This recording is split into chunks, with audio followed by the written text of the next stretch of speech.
말씀의 제목은 믿으면 확신한다입니다. 1절이나 7절을 보면 그들이 여호와를 시험하셨다, 여호와를 시험했다라는 말이 나오는데, 성경에서는 시험을 두 가지 의미로 사용하고 있죠. 첫 번째는 temptation, 유혹입니다. 유혹은 사단이 우리를 죄에 빠뜨리기 위한 시험입니다. 두 번째는 테스트, 연단입니다. 연단은 하나님께서 우리의 믿음을 강하게 하기 위해서 허락하시는 시련입니다. 본문은 백성들이 하나님의 사랑을 의심하여 하나님을 시험했다라고 하고 있습니다. 백성들의 행동은 자신들의 믿음을 연단받으려는 자세를 버리고 하나님을 원망하고, 그리고 하나님의 능력을 의심하는 그런 죄악에 빠졌습니다. 우리도 삶의 고난 앞에서 하나님 앞에서 죄를 짓지 않기를 원합니다. 하나님을 시험하는 그런 불신앙에 빠지지 않기를 원합니다. 이스라엘 백성들은 르비딤에 도착하자마자 마실 물이 없다고 모세에게 격렬히 항의를 하지요. 이런 행동은 단순히 물 부족에 대한 불만이 아니라 하나님께서 그들을 애굽에서 이끌어내어 죽게 하려는 것이라고 이 악담까지 하면서 불신앙적인 태도를 가집니다. 광야에서의 이 삶은 전적으로 어디에 달려 있는 거예요? 하나님께 달려 있는 거죠. 하나님을 의존해야 되는 상황임에도 불구하고 하나님이 베풀어 주신 은혜를 망각하고 즉각적으로 목이 마르다, 현실에 있는 당면한 문제만 집중한 나머지 불신앙에 빠진 겁니다. 모세는 백성의 불평으로 인해 생명의 위협을 느끼게 되고, 이런 절박한 상황에서 하나님께 부르짖게 됩니다. 하나님 모세의 기도에 응답하셔서 이스라엘 장로들 앞에서 지팡이로 호렙산에 반석을 치라 명령을 하시고, 그 반석에서 물이 솟아나 백성과 가축이 다 먹게 됩니다. 하나님은 인간의 불신앙에도 불구하고 자신의 신실함을 드러냈다라는 사실을 믿으시기를 바랍니다. 이스라엘 백성이 하나님을 시험하고 다투었기 때문에 그 장소를 마사, 시험, 또 무리바, 다툼이라고 불렀습니다. 이 명칭은 다시 말씀을 드립니다마는 이 사건의 본질은 뭐예요? 단순히 물을 마신 사건이 아니고 하나님에 대한 불신앙과 시험의 사건이었다라는 사실을 이름 속에서 증거하고 있는 거예요. 하나님에 대한 불신앙은 결국 하나님과 이스라엘 백성들, 그러니까 하나님의 백성들 사이에 맺은 언약 관계가 시험대에 오른 거죠. 백성들은 하나님과의 관계를 시험하면서 하나님이 자신들의 필요를 충족시켜 주시는 분인가를 확인하려고 했습니다. 그럴 필요가 없는데 지금 그러니까 믿음이 없는 거죠. 하나님은 그들의 시험에도 불구하고 언약에 대한 신실함을 증명하심으로써 내가 너희의 하나님이 되고 너희는 여전히 내 백성이 된다라는 이 사실을 재확인시켜 주셨던 겁니다. 성경에 보면은 반석에서 물을 내는 사건이 두 번 나오지요. 본문에 나오는 이제 첫 번째 사건, 출애굽기 17장에 나오고, 그 다음에 두 번째는 민수기 20장에 보면 그때도 이제 이 반석 사건이 나옵니다. 백성들은 이제 물이 없어서 원망하고 하나님 모세에게 반석에게 명령하여 물을 내라 이렇게 했는데, 민수기에서는 모세가 어떻게 하죠? 분노하면서 이제 화를 내면서 내가 물을 내는 자냐 뭐 이러면서 온유한 이 모세가 지금 화가 잔뜩 나 있는 거예요.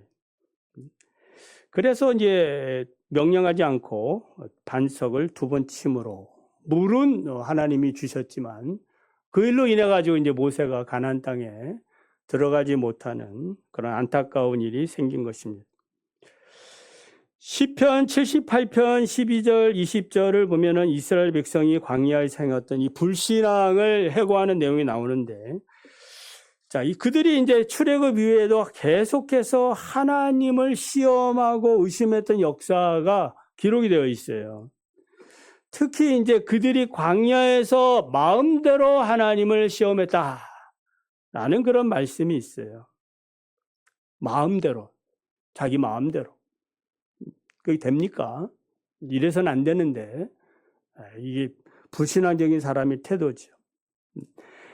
하나님의 능력을 지속적으로 경험했음에도 불구하고 하나님을 믿지 않았다.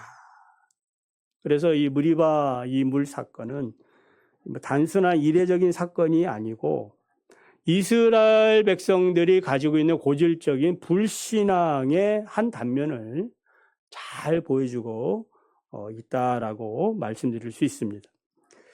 그렇다면 이 무리바 이 물 사건이 주는 영적 교훈은 무엇인가? 앞서 잠깐 말씀을 드린 적이 있죠. 첫 번째는 하나님의 이 신실하심은 인간의 불신앙보다 크다. 하나님의, 우리가 인간이 아무리 불신앙을 가져도 하나님의 이 신실함이 크다는 사실을 믿으시기 바랍니다. 그러니까 출애굽한 이스라엘 백성들은 하나님의 기적적인 구원을 경험했음에도 불구하고 끊임없이 하나님을 향해 원망하고 불신을 합니다. 모세가 시내산에 올라가 있는 동안에 금송아지를 만들어가지고 우상숭배를 하지 않습니까? 가나안 땅을 정탐 후에도 불신앙으로 인해 하나님을 거역해서 광야 40년의 형벌을 받기도 했습니다.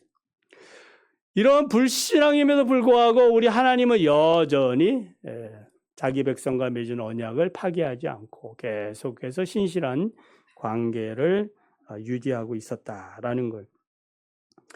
광야 40년 동안 낮에는 구름 기둥으로 밤에는 불 기둥으로 인도하셨고 만나와 메추라기로 먹이셨고 또한 반석에서 물을 내어 마시게 하심으로 하나님은 여전히 내가 너의 하나님이다 라는 사실, 하나님의 신실하심과 하나님의 자비하심과 긍휼하심을 보여주신 겁니다.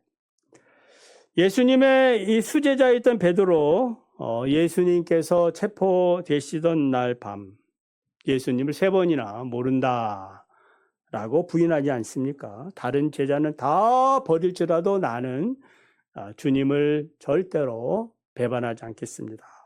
이런 이제 베드로가 예수님을 3번이나 이제 부인하는 그런 불신앙과 연약함에 빠졌던 겁니다. 예수님은 이런 베드로의 배신을 잘 아시죠. 그렇지만 베드로를 버리셨는가?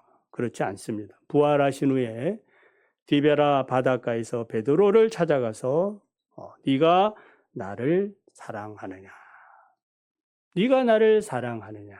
네가 나를 사랑하느냐? 3번 물으시고 내 양을 먹이라. 다시 사명을 주신 것을 알 수 있습니다. 예수님은 베드로의 실패를 용서하시고 회복시켜 주심으로써 인간의 배신보다 더 크고 위대하신 주님의 사랑을 베풀어 주신 겁니다. 하나님의 신실하심은 하나님의 약속에 대한 우리의 믿음이 흔들릴 때에도 하나님은 우리를 여전히 붙잡고 계신다라는 사실을 믿으시기를 바랍니다. 그러니까 우리의 믿음이 부족하다고 해서 하나님의 신실하심이 사라지는 건 아니다라는 거예요.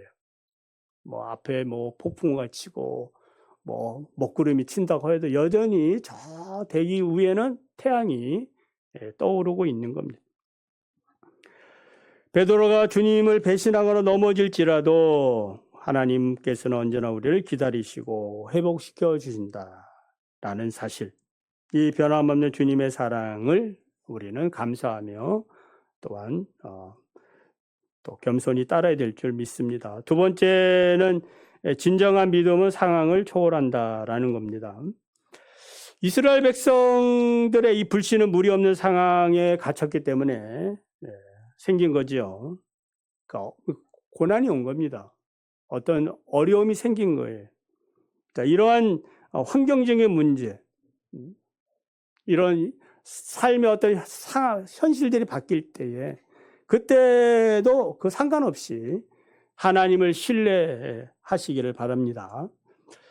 다니엘은 어떤 믿음을 가졌습니까? 다니엘은 바벨론 포로로 잡혀갔지만 뛰어난 지혜와 성실함으로 다리오 왕의 총애를 받았죠. 이것을 시기한 이제 다른 망백들이 음모를 꾸며가지고 그 왕외에 30일 동안 왕외에 다른 어떤 신이나 사람에게 절하면 사자굴에 집어넣는 그런 법령을 왕을 꼬드겨가지고 그렇게 선포하게 하지요. 다니엘은 이 법령을 알면서도 어떻게 했습니까? 여전히 진정 있는 그런 신앙의 모습을 보여주죠. 예루살렘을 향하여 창문을 열고 무릎을 꿇고 하나님께 기도를 드렸습니다. 대적들의 예측대로 다니엘은 법령을 어기게 됐고 사자굴에 던져졌지만 우리 하나님께서는 사자의 입을 막으시고 아무런 해를 입지 않게 하셨습니다. 그러니까 다니엘이 가지고 있는 진정한 믿음에 대한 하나님의 응답이에요. 욥은 어떤 믿음을 가졌습니까? 욥은 동방의 모든 사람 중에 가장 큰 부자였고 하나님을 경외하는 의로운 사람이었습니다. 그러나 사단의 시험으로 하루아침에 모든 재산을 잃고 자녀들 10명도 죽고 자신의 몸에는 악성 종괴가 생겨서 기아장으로 자신의 몸을 긁어할 정도로 고통을 당하였습니다. 그의 아내는 하나님을 욕하고 죽으라고 말했고 그의 세 친구들은 와가지고 야 네가 무슨 숨겨둔 죄가 있어가지고 그렇게 벌받는 거 아니냐 이런 이야기를 합니다. 비난을 합니다. 그러나 욥은 이 모든 고난 속에서도 주시니도 하나님이시고 취하시는 문도 여호와시니 여호와의 이름이 찬송을 받으실지어다. 그리고 내가 가는 길을 주님께서는 아시고 나를 단련한 후에는 내가 순금같이 되어 나올 것이다 라고 확신을 했습니다. 다니엘이나 욥이 가진 이 진정한 믿음은 어떤 상황이나 조건을 초월해서 하나님의 주권을 인정한 거죠. 하나님의 신실하심을 믿고 하나님께서 인도하실 그 믿음의 길로 걸어갔던 거예요. 세 번째는 예수 그리스도는 영원한 생수라는 사실이에요. 바울은 고린도전서 10장 4절에서 그들을 따르던 반석으로부터 마셨음에 그 반석은 곧 그리스도시라. 아주 충격적인 진리를 우리에게 말씀합니다. 그러니까 르비딤에서 모세가 쳐서 깨뜨린 그 반석은 단순한 돌멩이가 아니었어요. 그것은 장차 오실 예수 그리스도를 예표했다. 상당히 중요하죠. 그러니까 모세가 지팡이로 반석을 친 것은 우리의 죄를 위하여 우리의 이 불신앙적인 이런 태도를 향한 하나님께서 자신의 아들을 징벌하신 것으로 예표하고 있는 거예요. 죄인을 구원하기 위하여 자신을 내어주신 예수 그리스도의 희생을 예표하고 있습니다. 그러니까 반석이 쳐지듯이 예수 그리스도께서 십자가에서 못 박히심으로 죄인들에게 우리에게 구원의 생수가 되셨음을 믿으시기를 바랍니다.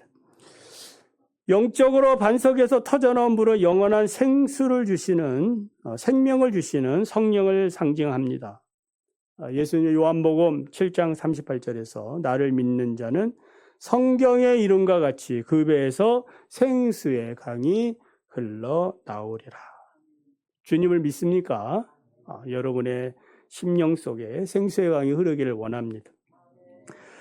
예수님은 영원한 생수라는 이 사실을 사마리아 여인과의 대화 속에서 우리가 발견할 수 있죠. 사마리아 여인은 육적인 물을 구하기 위해서 정오에 그 야곱의 운물에 왔지만 물길로 왔지만 예수님이 이런 말씀하시죠. 내가 주는 물을 마시는 자는 영원히 목마르지 아니하리니 내가 주는 물은 그 속에서 영생하도록 솟아나는 샘물이 되리라. 이 생수, 영원한 생수를 약속하자 이 여인은 그걸 믿고 생수를 얻게 되지 않습니까? 말씀을 맺습니다. 이 물이와 물 사건이 주는 이 중요한 문제의 본질은 물의 부족이 아니라고 했죠.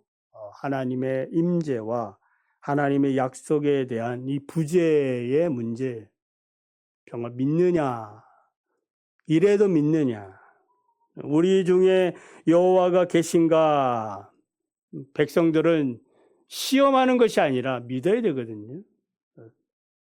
여러분 믿으시길 바랍니다.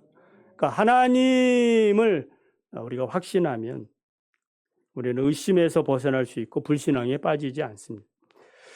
이스라엘 백성들은 물을 원했지만 그들에게 진정으로 필요한 것은 물이 아니라 하나님을 신뢰하는 믿음이었어요. 이런 상황에서 우리가 믿음의 확신을 가지려면 어떻게 해야 하는가? 두 가지만 말씀을 드리면 첫 번째는 하나님의 능력과 계획을 신뢰하시길 바랍니다. 합력해서 선을 이루시는 그 하나님. 삶의 다양한 이런 문제 앞에서 인간적인 해결 방법을 찾는 것이 아니고 하나님께서 어떻게 하실까? 하나님에게는 방법이 있을 거야. 오병이어에서도 우리가 알 수 있잖아요. 도시락 거 하나 작은 거 가지고 들고 왔지만 뭐 방법이 있을 거야 라는 어떻게 우리가 볼 때는 어떤 막연한 기대 같은데 그 기대가 하나님께서 역사하시는 축복의 통로가 되는 거예요. 이스라엘 백성들은 모세와 다투어 인위적으로 해결해 보려고 했지만은 모세는 하나님께 나아가 도움을 구했습니다. 그래서 반석을 쳐라. 기적적인 그런 방법으로 하나님 응답을 하셨어요. 그러니까 모든 인생의 삶의 문제 해결의 근원은 누구에게 있어요? 하나님께. 그러므로 하나님을 의지하시고 또 하나님 앞에 여러분의 계획까지 다 내려놓을 줄 아는 그런 믿음의 사람이 되시기 바랍니다. 두 번째는 기도로 반석이신 그리스도를 쳐야 한다라는 겁니다. 모세가 지팡이로 반석을 쳤듯이 우리는 무엇으로 반석을 칠 수 있어요? 예수 그리스도 앞에 나갈 수 있어요? 그건 기도 외에는 다른 게 없죠. 다른 방법이 있습니까? 우리가 하나님 앞에 나아가 우리의 인생의 문제를 해결하는 유일한 방법은 기도 외에 다른 게 없어요. 믿음의 기도를 하시기 바랍니다. 우리의 무능력함을 인정하고 하나님의 전능하심을 인정하는 것이 기도예요. 하나님 도와주십시오. 이번 우리 수능에도 하나님 도와주십시오. 정말 자기가 뭘 도움을 구해야 하나님이 도와주셨구나. 이게 고백이 돼서 신앙이 성장하는 거거든요. 그러니까 도움을 안 구했는데 하나님이 도와주시겠습니까? 고난 앞에서 기도할 때 주님은 우리 앞에 메마른 삶의 생수를 공급해 주실 겁니다. 하나님 오늘도 우리의 연약함, 때로는 이 불신앙임에도 불구하고 자신의 신실하심을 보여주시는 자비로우신 하나님.